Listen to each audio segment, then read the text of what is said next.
반갑습니다. 인왕산TV 이홍종입니다. 오늘은 한국경제신문 사설을 보겠습니다. 한국 74번 언급한 미국 공급망 전략, 경제안보 다 잡을 기회다. 그러나 정의용 외교부 장관이 중국 견제를 논의할 G7 정상회의를 코앞에 두고 중국 외교 당국자와 먼저 통화한 것은 현재 상황의 엄중함을 정부가 제대로 인식하고 있는지 의심케 한다.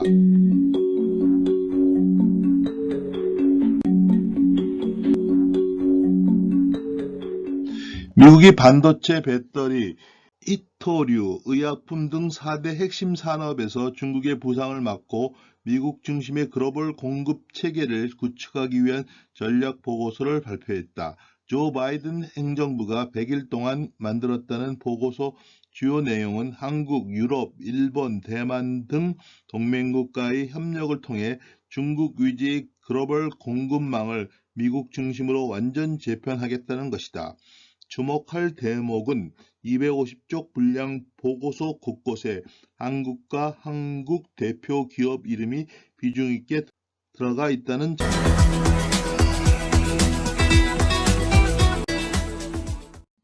한국은 총 74회 언급되어 있고 삼성 35회, SK 14회, LG 9회 등 대표 기업 이름도 구체적인 협력 내용과 함께 적시되어 있다.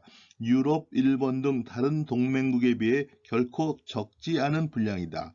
경제 안보 협력뿐 아니라 민주주의 가치 동맹의 복원을 추구하고 있는 미국이 동맹국 한국을 어떻게 보고 있는지 알 수 있는 대목이다. 한미 동맹의 강조점을 많이들 얘기하면서 최근 특히 경제 동맹, 안보 동맹도 중요하지만 경제 동맹에 큰 이익이 있다는 것을 요새 강조하고 있는 분위기입니다. 이번 보고서가 주요 7개국 G7 정상회의를 앞두고 발표된 점도 눈길을 끈다. 회의의 핵심 주제인 3C, 중국 코로나 바이러스 기후변화와 2D, 민주주의 디지털이다.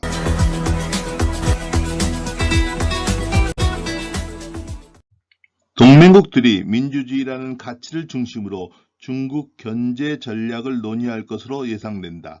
회의에 초청된 문재인 대통령이 중국 견제를 주문받을 것이라는 점은 어렵지 않게 짐작할 수 있다.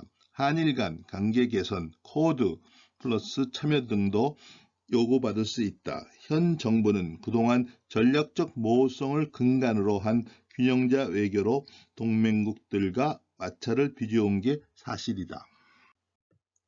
코드 플러스 사진입니다. 코드 및 코드 플러스에 대해서는 인왕산TV 이용종에서 여러 번 방영했습니다. 여러분들이 한번 좀 더 알고 싶은 분은 인왕산TV 코드, 인왕산TV 코드 플러스를 쳐보십시오. 그럼 나옵니다.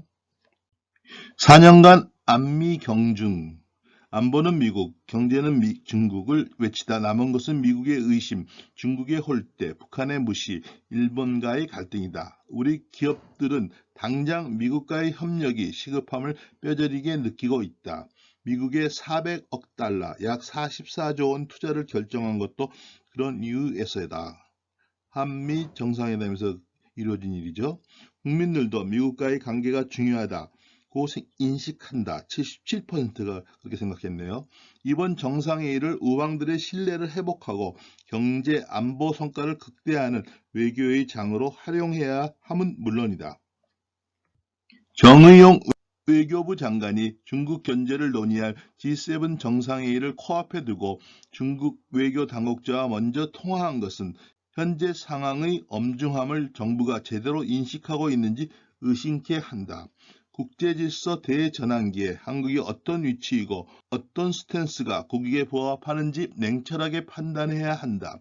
미중 간 진영 경쟁이 본격화하는 중대 기로에서 어줍잖은 줄타기 외교로 국익과 신뢰를 다 놓치는 일은 결코 없어야 할 것이다. 여러분 감사합니다.